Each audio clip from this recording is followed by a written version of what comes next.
revenue significantly higher than any competitor. This is particularly crazy when you consider that gaming is just one of countless different industries Tencent operates in, and yet their gaming division alone is bigger than the entire company of Nintendo or EA. And the reason Tencent is so dominant in gaming is because they own 100% of Riot Games, creator of League of Legends, 40% of Epic Games, creator of Fortnite, not to mention stakes in Ubisoft, Activision Blizzard, and so many more of the world's most popular games. The same is true in other industries. For example, Tencent's payment division is nearly as big as PayPal's entire business, and it's reported WeChat Pay generates over 1 billion payment transactions per day, more than Visa and MasterCard combined. They've also got Tencent Music, they're huge in esports, and are even now involved in making Hollywood movies like Men in Black. I think if you look at Tencent Music, the company makes about 400 million, 500 million in profit. In other words, it's hard to fully grasp just how large Tencent is. But it's only recently that the West has started to realize the influence Tencent, and thus China, actually have. One small example was how Blizzard, the World of Warcraft studio partially owned by Tencent, banned a gamer who endorsed the pro-democracy movement in Hong Kong. In other words, China seemed to be using Tencent as a weapon to influence decisions outside of China. This caused many people to ask, how is this one Chinese company seemingly now dictating what people in the US are allowed to say? The same was true with the NBA.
If you walked past Elon Musk, Jeff Bezos, or Mark Zuckerberg, I'm pretty sure you'd notice. But when it comes to Tencent's founder and CEO, despite running such a gigantic, influential corporation, it's quite likely you've never even seen him before. He goes by the name of Pony Ma in English.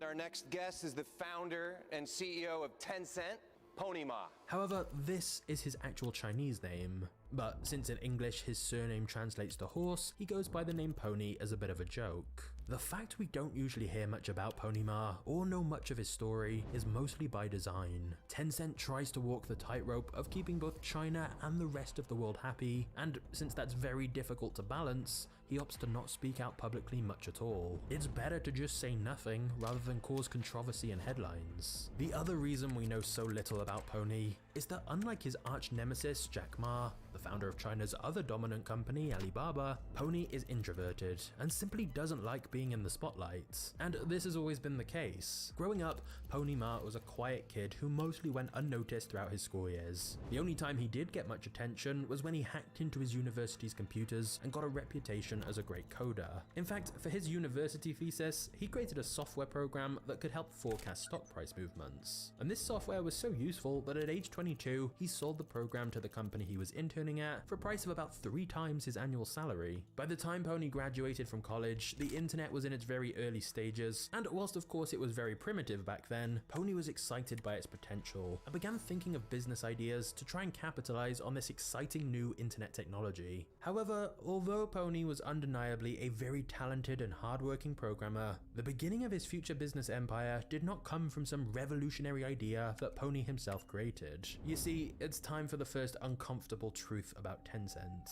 The business was started by just ripping off someone else's idea, and as we'll soon see, that has remained a fundamental part of Tencent's business strategy ever since. But it all began when one day Pony was browsing online and stumbled across something called ICQ, an internet chat platform that at the time was pretty groundbreaking. It was basically the first mass-adopted instant messaging system on the internet, letting any two people online have a private conversation in real time. So in 1998, Pony and his Tencent co-founders, which was 3 of his friends from school, launched their own duplicate chat service that was more catered to the Chinese market. Now, admittedly, it was a common practice in China to just clone popular Western services. For example, Baidu copied Google, Alibaba copied eBay, Weibo copied Twitter, and so Tencent copied ICQ. But just to demonstrate how much of a rip-off Tencent's chat product was of ICQ, they literally called their service OICQ. So they just added the letter O to the name. Initially though, Tencent's future looked bleak. They got the cheapest office they could in a chaotic and loud neighborhood full of street vendors peddling knockoff electronics. They were crammed into a tiny room, which bizarrely had a disco ball hanging from the ceiling. To be fair though, once Tencent had set up their internet chat service, OICQ, they did a great job of tailoring it more towards the Chinese market. One simple example of this is that because download speeds in China were so slow in the 90s, it would take ages for people to download most chat programs, whereas Tencent made sure their chat software had a much smaller file size, so downloaded much faster. Also, unlike other chat software where you could only message people you already knew, Pony made it so that on OICQ, strangers could connect if they wanted to as well, thus laying the early foundations of it becoming a social network. At first though, the problem was that very few people even knew OICQ existed. Pony himself later admitted, when users first came, nobody was in the chat room. I had to keep them company and talk with them. Sometimes I had to change my profile picture and pretend to be a girl. So you had the CEO talking to random people in the chat, hoping they'd like the service enough to keep using it. Now, to be fair, this was actually more of a side project for Tencent in the early days. Pony initially spent more of his time trying to work on a software that connected pages, or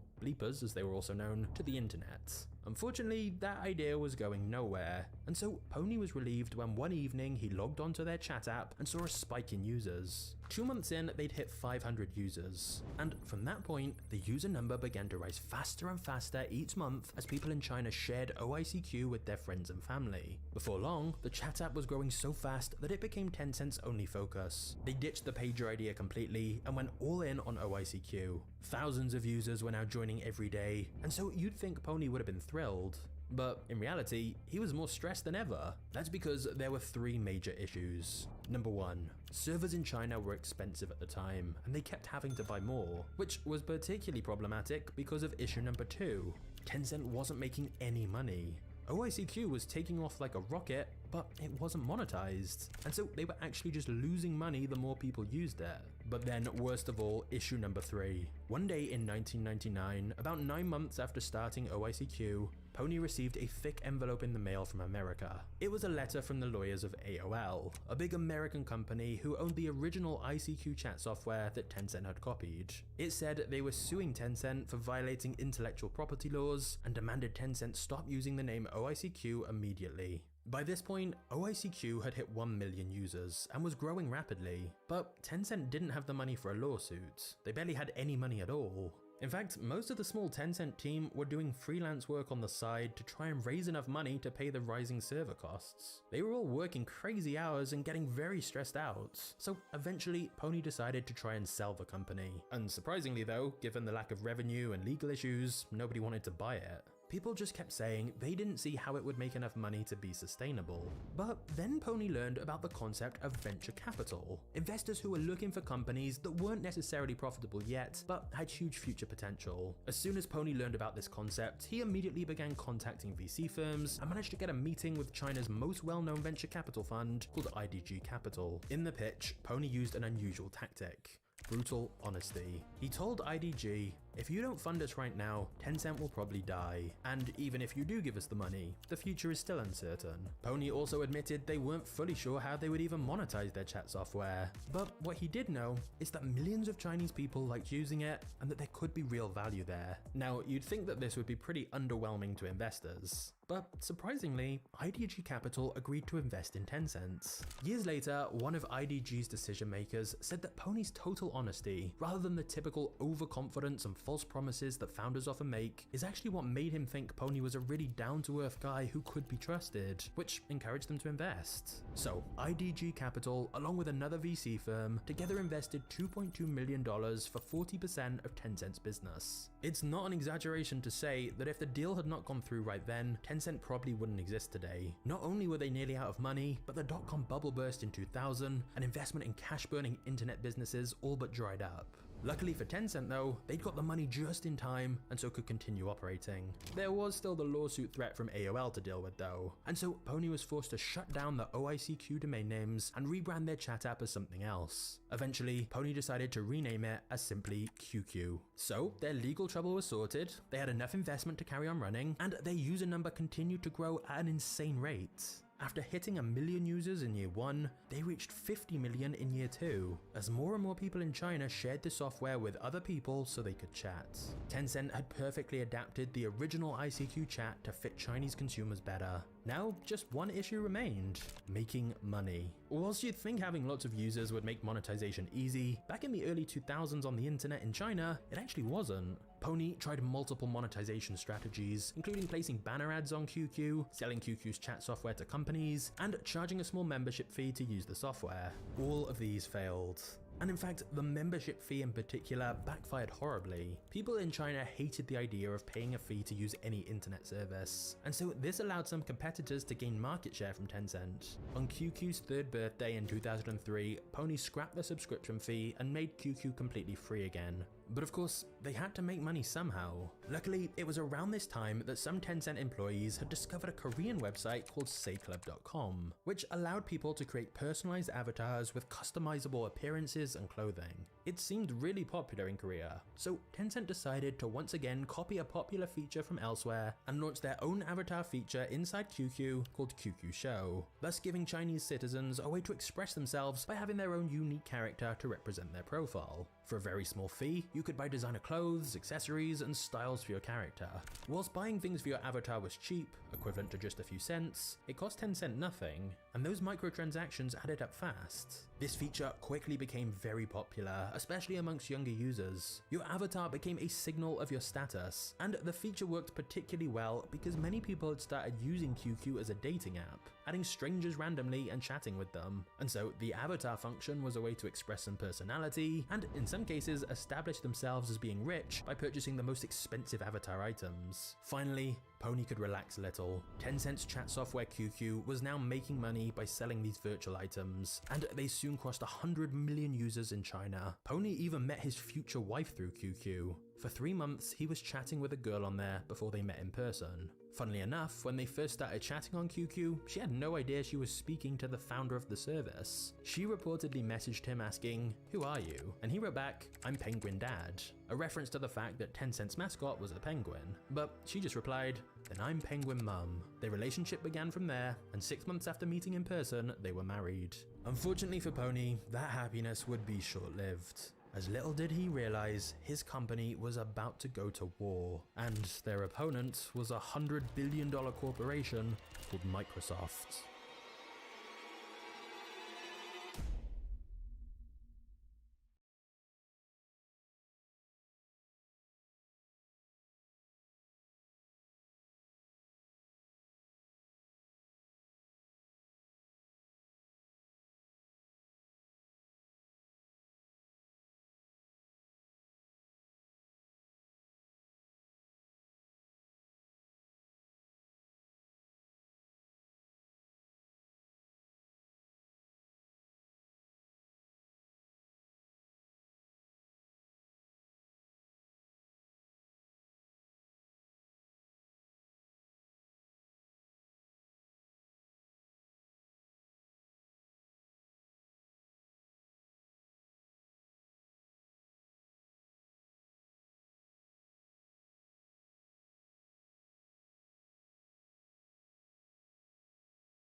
Tencent had realized that a lot of people used QQ whilst playing games, as people would chat with their friends whilst they were all playing. So Tencent decided the next logical place for them to expand was into both acquiring and building games of their own. Since they already had such an active user base, within just a year of integrating games into QQ, Tencent had added another $50 million in annual revenue. Now, Tencent's quick expansion into the gaming market was aided massively by the fact they were a Chinese company. As you may know, the internet in China is restricted by the Great Firewall, which stopped stops people within China accessing many websites the Chinese government don't want them to, including the likes of Facebook and YouTube. And that's largely because it wants to censor what its citizens can see, but it's also because it wants to promote local Chinese companies instead. And as a result, in many industries, China has a policy where foreign companies have to partner with a local Chinese company to be able to sell their products or services in China. And so this meant Tencent could simply team up with makers of successful games in other countries and then adapt and distribute their game to the Chinese market. These licensing deals allowed Tencent to make a lot of money quickly without even having to produce any games themselves. They could just partner with makers of popular games in other countries, bring their game to the Chinese market, and promote them to their massive QQ user base. Since international companies were reliant on finding a Chinese partner if they wanted to enter the Chinese market, Tencent knew they had a lot of leverage and an unfair advantage in negotiations. If game makers wanted to bring their game to China's gigantic population, they needed a Chinese partner, and who better than Tencent given their huge user base? One example of Tencent's power is illustrated by an anecdote from the American video game developer Zynga when they were trying to agree a deal with Tencent. An ex-Zynga employee said, "Negotiations go on for months and months, and then by the time you get to the red line stage in the contract, all of a sudden at the last minute, they change everything. It's a business tactic they use to wear down their partner." But as well as licensing games for the Chinese market, Tencent did make some of their own games too, normally by just replicating fairly simple games that were working well elsewhere. For example, QQ Speed was very heavily inspired from Mario Kart. This of course was even more lucrative than licensing, as it meant they kept all the money for themselves. And it was low risk as they were using game concepts that were already proven to work well abroad and just making their own version of it for China.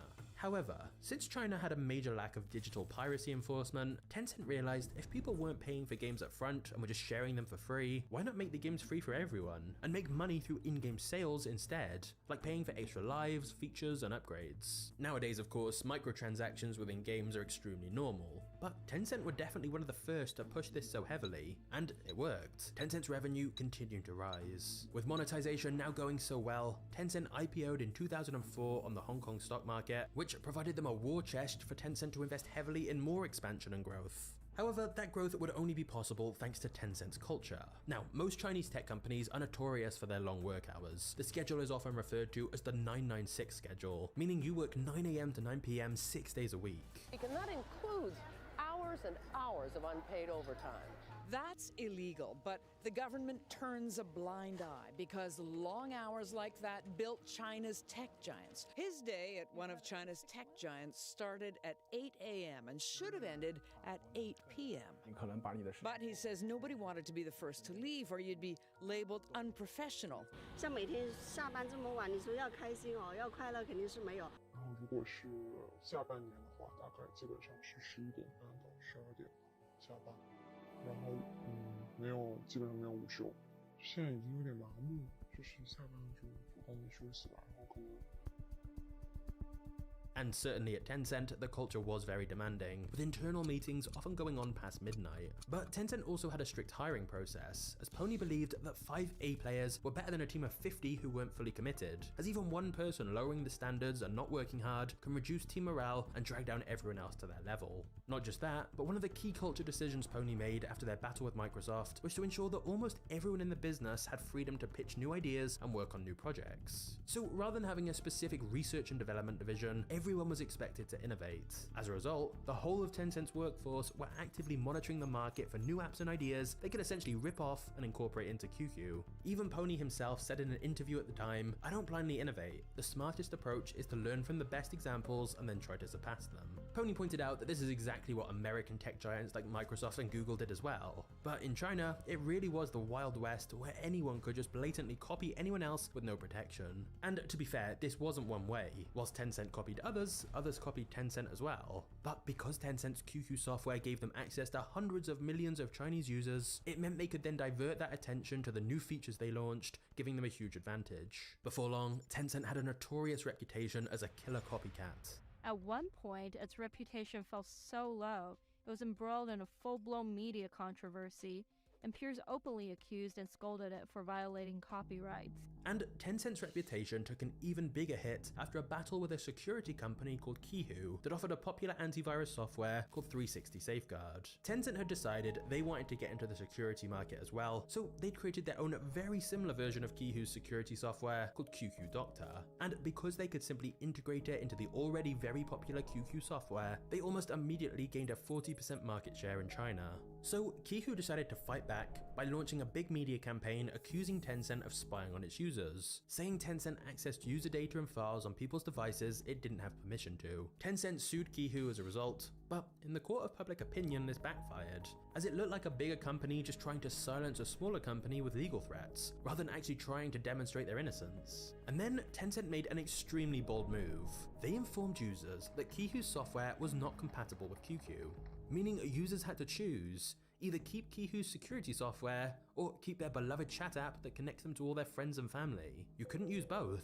If QQ detected Qihoo 360 Safeguard on your system, QQ stopped working. But Tencent's gamble paid off. Tencent knew that ultimately, most users were too connected to QQ to abandon it. So Qihoo were mostly the ones who lost users instead. People just switched to QQ's antivirus software, which was very similar anyway. It was yet another victory for Tencent, and proof of how easily they could launch a new internet service and almost immediately become the market leader. In the media, headlines such as "Tencent Empire out of control" started to appear, as this was clearly monopolistic to essentially ban your users from using a competitor's products. But interestingly, the Chinese government showed no interest in intervening. They seemed quite happy to sit back and let Tencent grow. Only later would it become clear why. But with no regulations or laws to stop them, between 2005 and 2010, Tencent's revenue went from $200 million to $2.9 billion. However, as Tencent continued their expansion in China, opening up more internet services and then leveraging QQ's massive user base to make them popular, eventually they realized a new strategy might be needed. For a while, Tencent had simply been trying to work on everything, competing in loads of different sectors and making clones of all different internet services and just seeing what worked. Basically, they tried to compete everywhere, rather than playing to their own strengths. And really, Tencent's biggest strength was in leveraging its QQ chat platform with hundreds of millions of users to direct traffic to other places, like they'd done with news and gaming. So as their copycat reputation got worse, one Tencent executive said, "There's a lot of great entrepreneurs outside, and if you turn every single one of them into your enemy, it's not a good thing. As a company, you can't actually hire those entrepreneurs, so what are you going to do? Investment is actually the best way to get a piece of their action." Thus, Tencent began shifting its strategy towards investing in Chinese companies instead of always trying to directly compete against them and crush them. For example, Tencent paid $448 million for 36.5% of China's third largest search engine, and merged their own search product into that, rather than competing. Tencent was now willing to back a champion rather than do everything itself. Essentially, Tencent's new strategy was almost to become a startup incubator. It would invest in businesses and take some of their equity, and then build an ecosystem of connected companies that it could help grow using its existing user base and infrastructure. Another example was when Tencent combined with China's second largest online retailer, JD.com. Tencent had no real expertise in e-commerce themselves, and so they figured it made sense to just back one of the most prominent companies in the industry in exchange for equity, and then leverage their own internet traffic, experience, and capital to help the company they backed succeed. As a result, Tencent became a kingmaker. As support from Tencent could help ensure a company was successful, and from Tencent's perspective, it meant they massively reduced operational complexity as they weren't doing literally everything themselves anymore. Before long, Tencent was one of China's biggest investment companies, and QQ was now much more than a chat software. It was a portal to many other internet services that Tencent had either created or invested in, and thus, QQ seemed unstoppable. But interestingly, the one app that would eventually surpass QQ was also created by Tencent.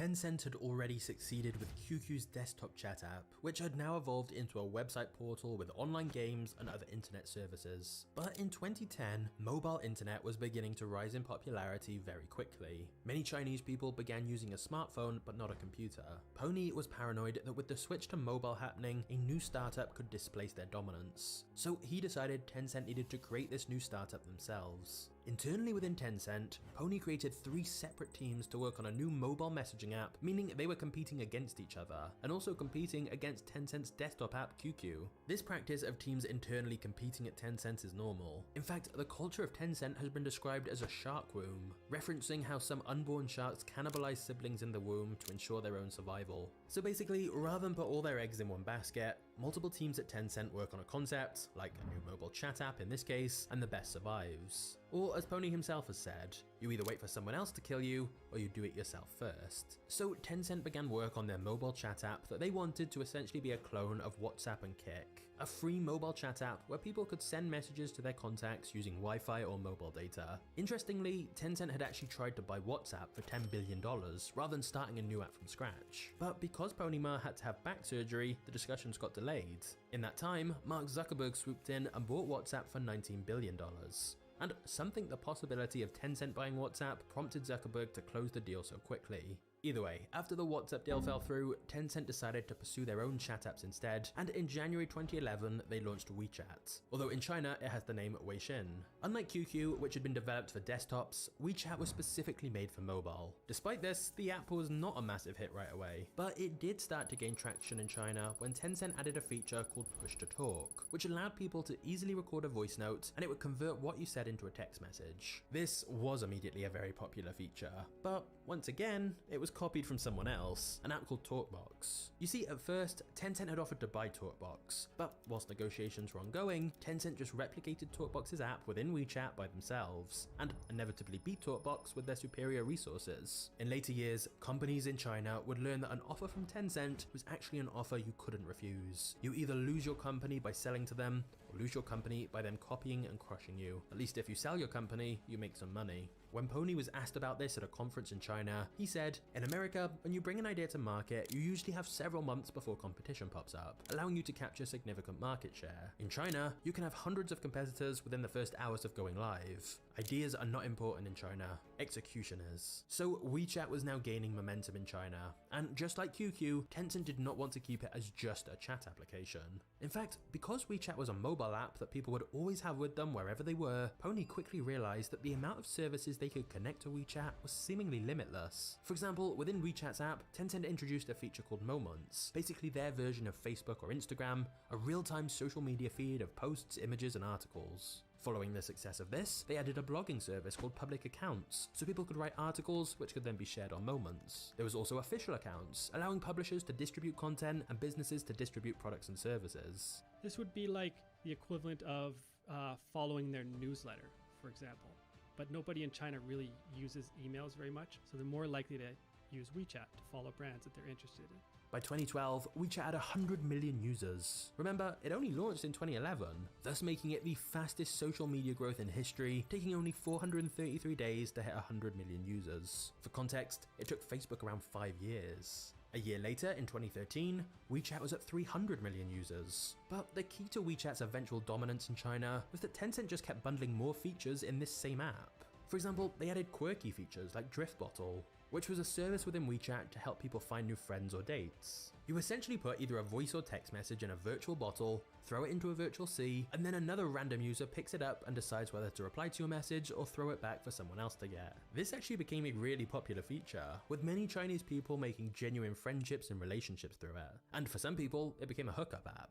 Tencent also created Friends Nearby for a similar purpose, which was like an early version of Tinder and helped WeChat grow even faster. But one of the most crucial developments for WeChat came about kind of by accident. You see, in China, it's a tradition that during the Lunar New Year, people charitably give away red envelopes and packets containing money. So WeChat decided to create a red packet function within their app so people could digitally send red packets to people, which transferred real money to their accounts. During that holiday, over 75 million red packets were sent via WeChat. This led Tencent to a clear realization: mobile payments were the future.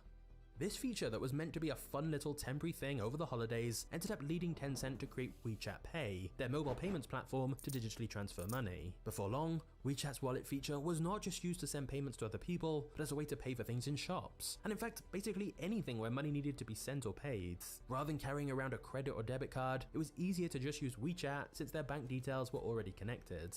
They won't ask for cash because nobody's really paying for anything with cash nowadays in China. In fact, even if you give them cash, they might not actually be able to accept it. Once again, this may seem like an obvious feature today, but back in 2013 when it launched in China, this mobile payment function was an incredible feature, and hence helped WeChat become even more popular. And as more people in China started predominantly using smartphones, eventually WeChat surpassed QQ. Even though they were both started as chat services run by Tencent, WeChat was definitely better for mobile, and mobile was becoming much more widely used in China. By 2015, WeChat crossed 500 million users. Of course, whilst the app name hasn't changed, chatting is now just a tiny fraction of what WeChat does. Which leads us to the most crucial feature of all for WeChat, the feature that turned it into the super app it is today that dominates the lives of almost everyone in China. In January 2017, WeChat launched a feature called Mini Programs that allows users to access tens of thousands of other apps within WeChat's own app, completely bypassing the need for an app store. So for example, instead of you having to download a separate app for every single restaurant, hotel, or shop you go to, they'd all just have a mini program within WeChat. This not only allowed WeChat to connect itself to people's offline lives as well as online, but it helped cement WeChat as the everything app.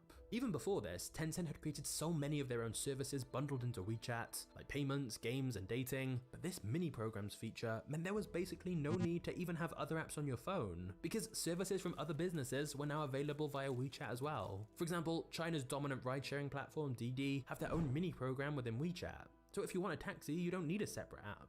Or there's a mini program within WeChat for food delivery or tracking parcels and pretty much everything else you can think of. So to demonstrate this, let's imagine for a moment you're a Chinese citizen and you're meeting a friend for dinner. You call them through WeChat to confirm the plans, you book your taxi to the restaurant via WeChat. In the taxi, you play games and browse the news via WeChat, send your friend your location via WeChat, access the restaurant's mini program via WeChat, which means you can view their menu via WeChat. Then take a photo of your food and post it on your social feed, which is on WeChat. Pay for your meal via WeChat. Then afterwards, if you want to go and watch a movie, guess what? You book your tickets through WeChat.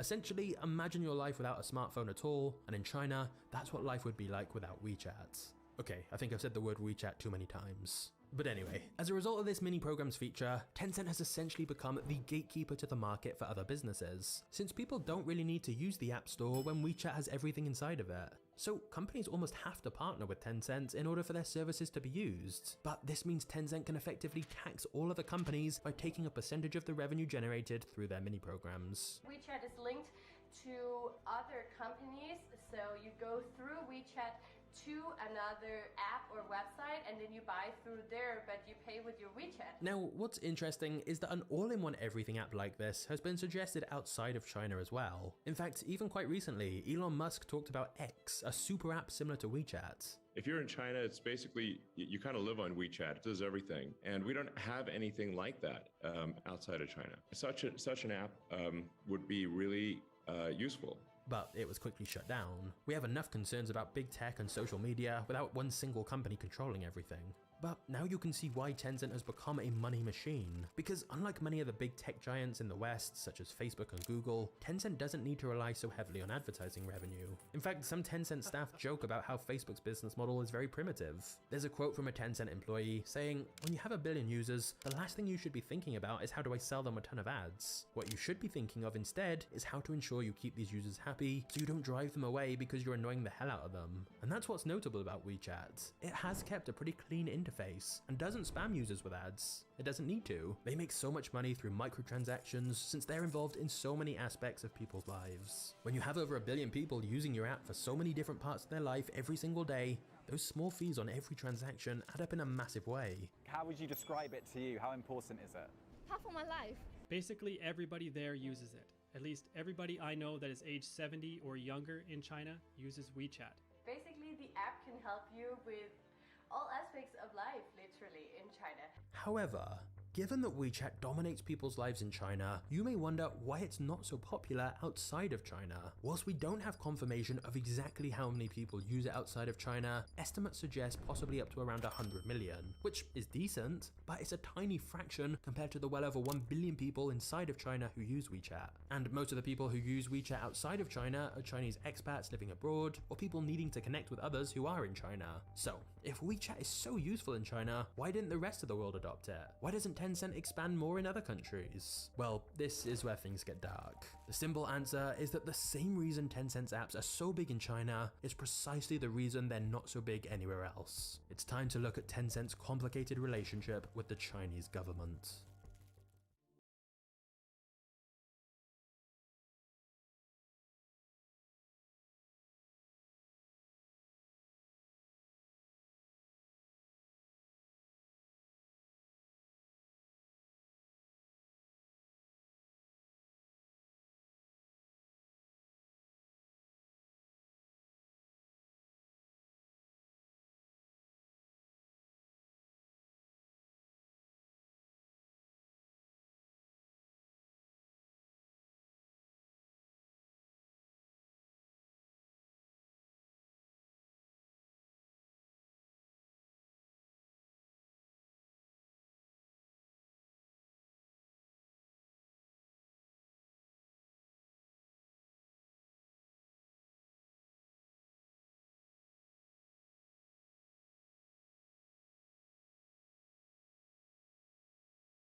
Pony Ma once called a meeting of Tencent's top managers and highest ranking employees to plot out Tencent's strategy. The meeting has since been dubbed the Conference of the Gods, since it was essentially a meeting of minds that would plot out Tencent's plans for domination, and the decisions made in that meeting would have serious ramifications for not just China, but the rest of the world. The main purpose of the meeting had been to establish what Tencent's core competitive advantages were, and how those could be exploited. The answer was fairly simple. Tencent's advantages were that they have huge amounts of traffic and money, far more than any competition, and thus the plan became, step 1, attract other businesses to launch their own mini programs via WeChat so they could leverage some of WeChat's traffic. Step 2, Tencent would then invest money into the businesses that were doing the best, since Tencent had all the data of which mini programs people were using, how often, and how much money they were spending. Step 3, after investing in certain businesses, Tencent could then artificially give more traffic to the companies it invests in, thus making them even more money, which they can also reinvest in even more companies. In other words, Tencent can cherry pick the best mini programs, invest in them, boost their popularity, and practically guarantee their investment is a big success. No other company in the world has quite the same level of data on user behavior to see what's popular, and then the ability to significantly increase their value further by promoting them within WeChat. It also creates synergies between Tencent's investments. For example, Tencent has a significant stake in Didi, which is China's equivalent of Uber, and through WeChat, Tencent can promote Didi more, thus giving it an unfair advantage and increase the value of its investment. But not just that, because Didi uses WeChat Pay, Tencent also takes transaction fees on every payment.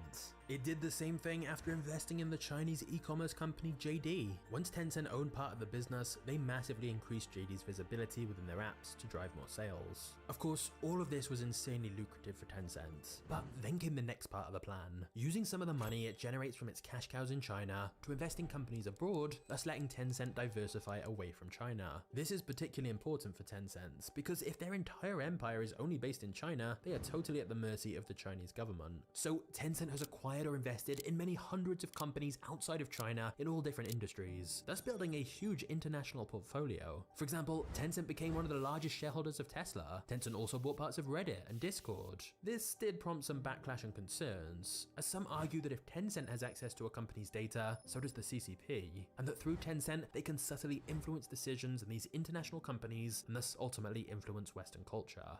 Since the Chinese government can use the apps for surveillance in China, that same could be done to users in the US. It sounds extreme, but it's not unrealistic. Just look at the NBA example from earlier, where the coach backtracked on his comments and apologized after threats from Tencent and China. But to be fair here, Tencent do mostly seem to stay out of the way of the international companies they invest in, and just take an equity percentage and then not get too involved. Or at least, they haven't yet. As a result of this hands-off approach though, some accuse Tencent of basically abandoning innovation and now just essentially becoming a gigantic investment fund, funneling money from its apps in China into promising companies in other countries rather than creating much that's new or original itself. And they don't even really try and build their brand that much internationally. @Tencent on Twitter is actually suspended because someone had been holding the Twitter handle with a bio saying, "Daddy Tencent, come and buy my account." Basically, they were expecting Tencent to come and buy the @Tencent Twitter handle off them, but Tencent didn't bother. Building their brand internationally isn't a big priority for them. They're happy to just quietly invest abroad. Now, one of their most lucrative investments has been in gaming. The gaming industry is estimated to have generated $176 billion of revenue in 2021, almost 5 times the box office of the movie industry. And Tencent are essentially the biggest players in the market. Now, of course, even from the relatively early days of Tencent, they'd been experimenting with games themselves, especially mobile games. In fact, their game Honor of Kings is so popular in China that there's a black market where people pay for others to play the game for them to improve their ranking. As just like everything else in China, it's connected to WeChat. So some people pay better players to improve their game stats, as it's a bit of a social and status symbol. However, most of Tencent's original games were overly tailored to the Chinese market, often featuring Chinese propaganda to appease the CCP. And so it quickly became clear to Tencent that rather than trying to promote their own games abroad, it made sense to find games with potential and just give them loads of money to help them grow quickly, and take a percentage of their company. As a result, Tencent is invested in studios that make some of the biggest global titles, such as League of Legends, Fortnite, World of Warcraft, Clash of Clans, Clans, PlayerUnknown's Battlegrounds, and the mobile version of Call of Duty. They also partnered with Roblox to bring their games to the Chinese market. But two of Tencent's most important investments were buying 100% of Riot Games and 40% of Epic Games, one of the world's most valuable startups. This not only gave them a stake in some of the most played games on the entire planet, but also investment in Epic Games' Unreal game engine, which has been described as the world's most advanced real-time 3D creation tool, and is used for all kinds of different projects. Whilst Tencent's investments in international game studios have been extremely lucrative, it's also brought some unwanted attention to the company. Many fans noticed that after Tencent acquired some of these popular games, there seemed to be more upgrades and unlockable content within the game that required additional payment. And some blamed this on Tencent being greedy, as they were clearly pushing for more microtransactions like is the norm in China. Another issue arose after acquiring Riot Games, as Tencent wanted to turn their most popular title, League of Legends, into a mobile game to make even more money from it. But the game developers didn't want to do this. That was never their vision of what the game should be, and since it was their game, they thought that was the end of the discussion. But they later found out Tencent had gone behind their back and made a rip-off of their game, which is where Honor of Kings came from. One Riot Games employee said, "We were stunned. They were blatantly ripping off our intellectual property." To add insult to injury, Tencent even used notable League of Legends players to promote their new game, which caused many people to assume Riot Games was actively involved with this new game, even though they weren't. To be fair to Tencent, they were right that a mobile version would be popular. By the end of 2017, Honor of Kings, the League of Legends inspired game, was the most popular mobile game in China. It was also in 2017 that Tencent overtook Facebook to become the 5th largest public company in the world. Their cash cow apps in China were more dominant than ever, and their international investments were paying off massively, thus extending Tencent's influence all across the planet. And it has to be said that nowadays, Tencent are truly great at finding ways to monetize. For example, Tencent's video platform, essentially their version of Netflix, now inserts extra ads into movies and TV series that weren't there in the original, such as adding extra billboards and signs in the background. Tencent's cloud hosting business has also become very profitable. Just like Amazon Web Services that started off to host their own services, but then began selling it as a service to others. Plus, as if Tencent weren't already dominant enough, the outbreak of COVID was actually great for Tencent's revenue. People were at home on their phones more than ever, which meant using their services and playing their games more. Tencent generated $86 billion in 2021 alone, and $35 billion of net profit, making them one of the most profitable companies. And so you may think that would be the end of the story, that Tencent would be unstoppable. Many shareholders clearly thought so, as Tencent's market cap was approaching $1 trillion US. But in 2020, suddenly Tencent began to face a lot more scrutiny. Quite suddenly, Donald Trump began threatening to ban WeChat and other Chinese apps.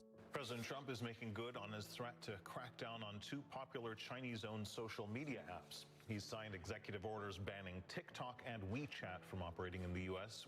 On the grounds that the Chinese Communist Party could use them to steal users' private data, censor anything critical of China, and help spread disinformation. Of course, there were definitely strong political motivations for this attack on Chinese apps and the subsequent executive order to ban them in the US. But even now with the Biden administration, there are continued investigations into these Chinese apps and whether they are a national security risk that should be banned. And thus, as one of China's biggest companies, Tencent was thrust into the international spotlight more than it would like. It may have taken a while, but it seemed people were finally realizing the influence that Tencent, and thus China, actually had.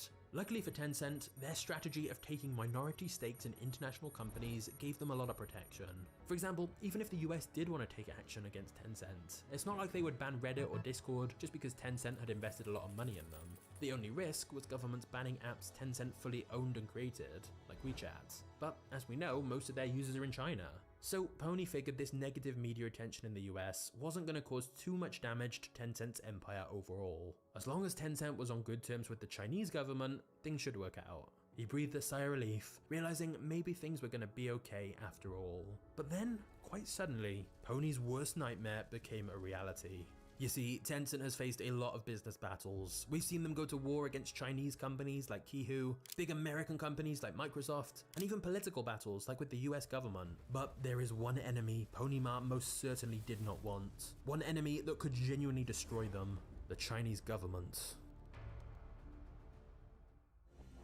Hey guys, before we get to the next part of the story, I just want to say that if you find these videos interesting, please consider turning on notifications for Magnates Media. I'm working on some even bigger projects right now, so if you want to make sure you see them when they're ready, just hit the notification bell now. Also, I just want to say a massive thank you for watching this channel. These videos do take a long while to make, so honestly, I really appreciate all your comments and support.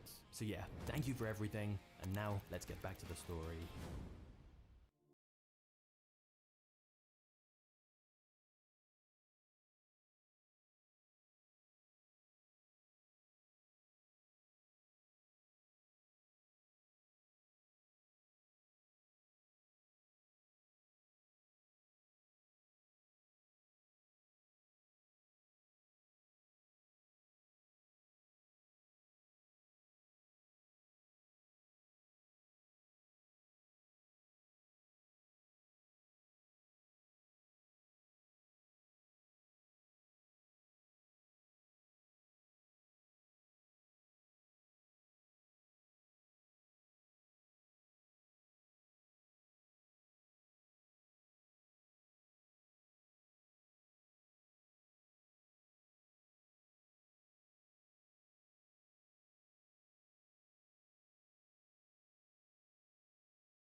Before we get to this final chapter on what the future may hold for Tencent, let's just quickly summarize where we're up to, as we've covered a lot here and I think we could all use a very quick recap.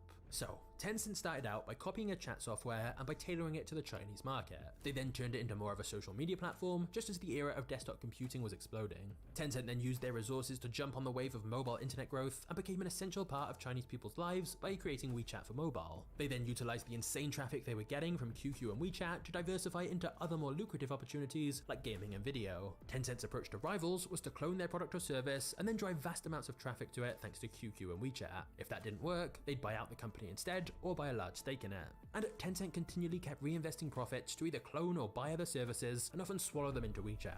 Eventually, Tencent had a whole ecosystem of influential companies, but the reason they were able to often use anti-competitive tactics and expand so rapidly was because of ties to the Chinese government, who used their apps for surveillance and censorship. This limited the appeal of Tencent's apps outside of China, and so they began investing in international companies instead, including many of the biggest game developers and companies such as Reddit and Discord. Tencent became one of the largest companies on the planet, but once China began its crackdown on big tech companies in order to rein them in after they'd become so powerful, Tencent's valuation began to fall.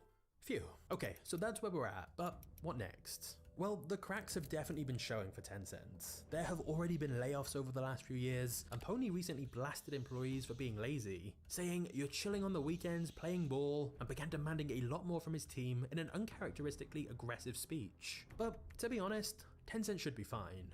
They are still an absolutely massive company worth hundreds of billions of dollars with huge influence still. The crackdowns may have stunted their plans a little, but Tencent is still a very powerful company, WeChat still dominates the lives of people in China, and Tencent will continue investing in companies abroad. Tencent even had some good news within China in September 2022, when for the first time in over 15 months, it got its first new game license approved, a new mobile game called Health Defense. The game was about public health, and had very clearly been produced to please the Chinese government.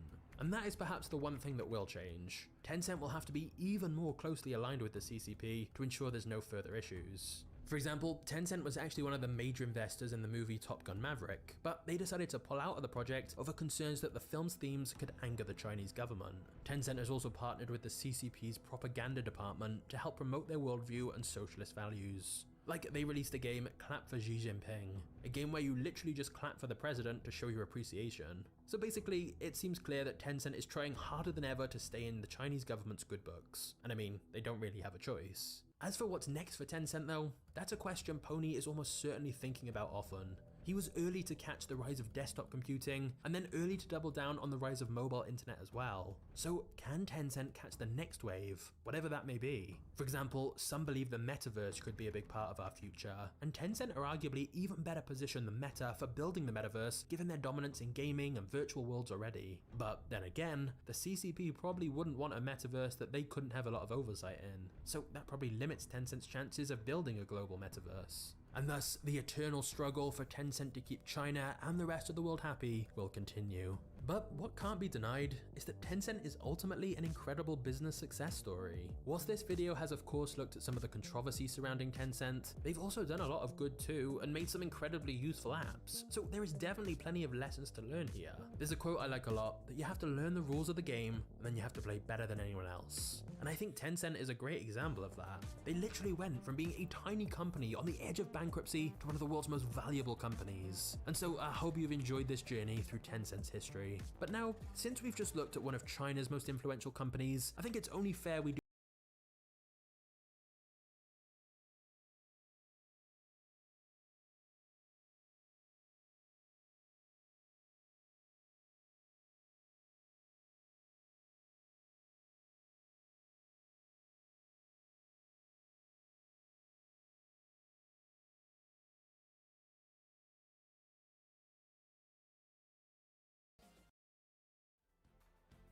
From the people who make food commercials, to the sculptors building clay models for car companies,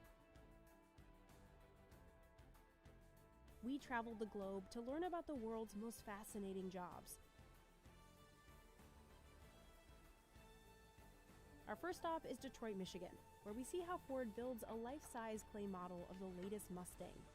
Clay models are built in top-secret studios that are even more restricted than manufacturing plants. Inside, designers develop vehicles that haven't even been announced yet. This is the car industry's Area 51. Yeah, I mean, we work in a secure facility that's only a few members of the site can actually get into. So it's special permissions to get into here. Mark Sadler has been a clay modeler for decades and now manages teams for Bentley. He worked on signature models like the Bentayga SUV. The clay comes in bars or cylinders the size of tennis ball cans. It's closer to the Play-Doh we played with as kids. Traditional water-based ceramic clay would dry out and harden too fast. This specialty clay is more sticky and malleable. Modeling teams first turn design sketches into multiple scaled-down clay models, about just over a meter long. Once they decide on the design they want to move forward with, 3D scanners convert it into digital graphics. Those can be edited further with software that can include VR aspects. That data is then transferred to a milling machine. The modeling team first builds a frame out of steel and wood to support foam blocks. Making a whole model out of solid clay would be too expensive and weigh at least several tons. To make the clay more workable, they heat it for 24 hours in a special oven set to around 140 degrees Fahrenheit. Modelers spend a couple of days slathering 1 to 4 inches of warm, soft clay on different parts of the model. Once it cools to room temperature and stiffens, it's ready for shaping. In just 1 to 2 days, the milling machine can carve out a full-size model.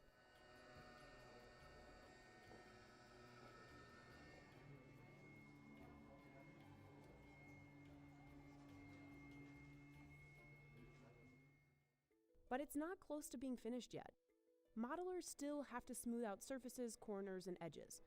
This is where craftsmanship becomes critical.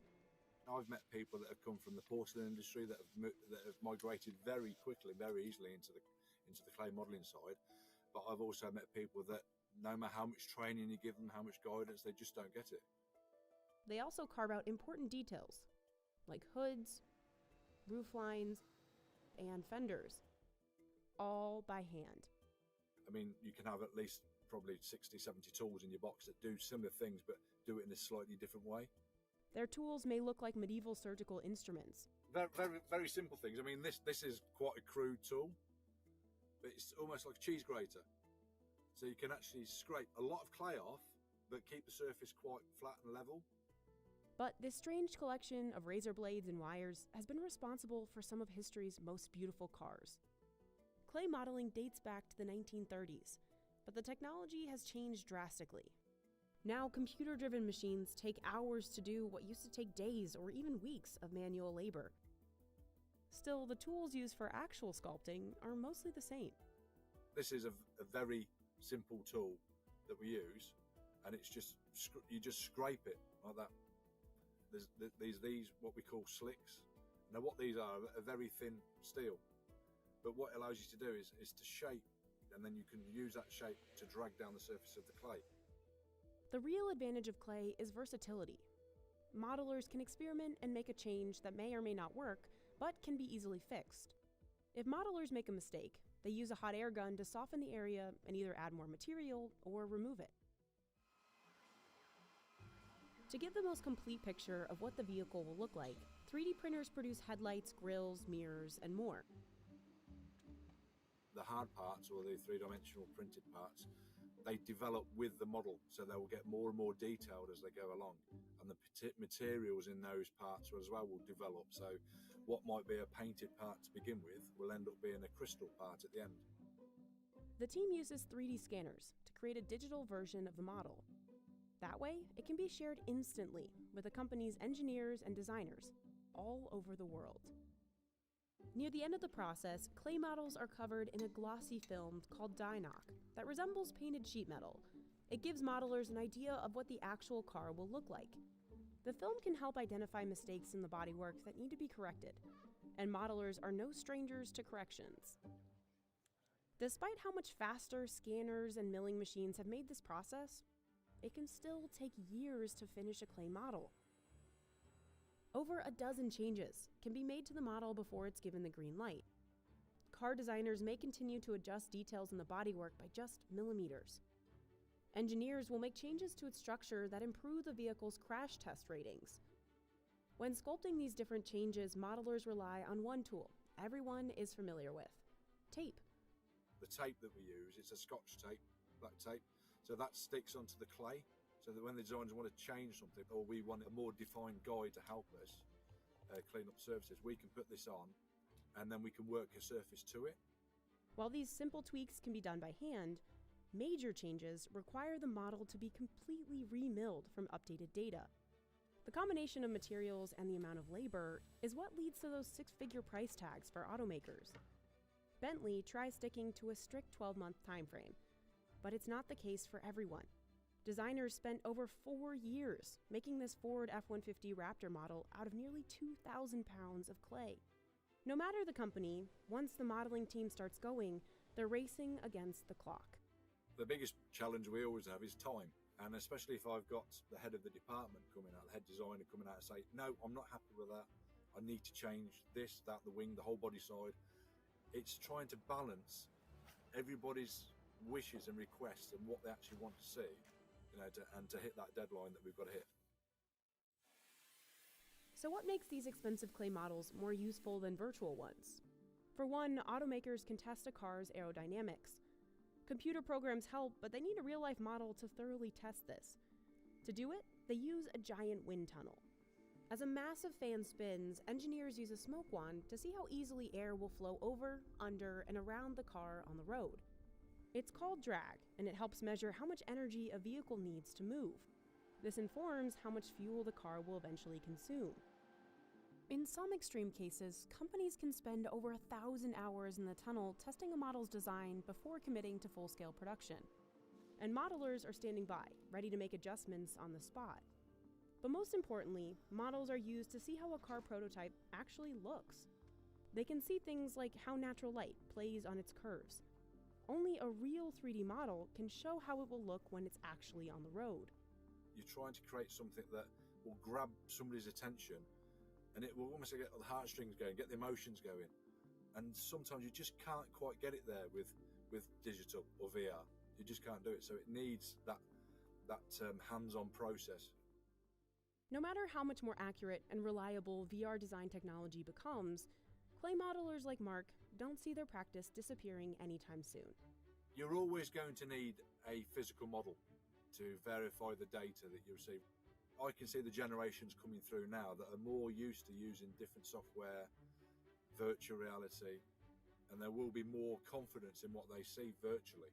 It does help the process. It definitely helps speed up the development of these products. But I think there will ultimately always be a need for a clay model of some form.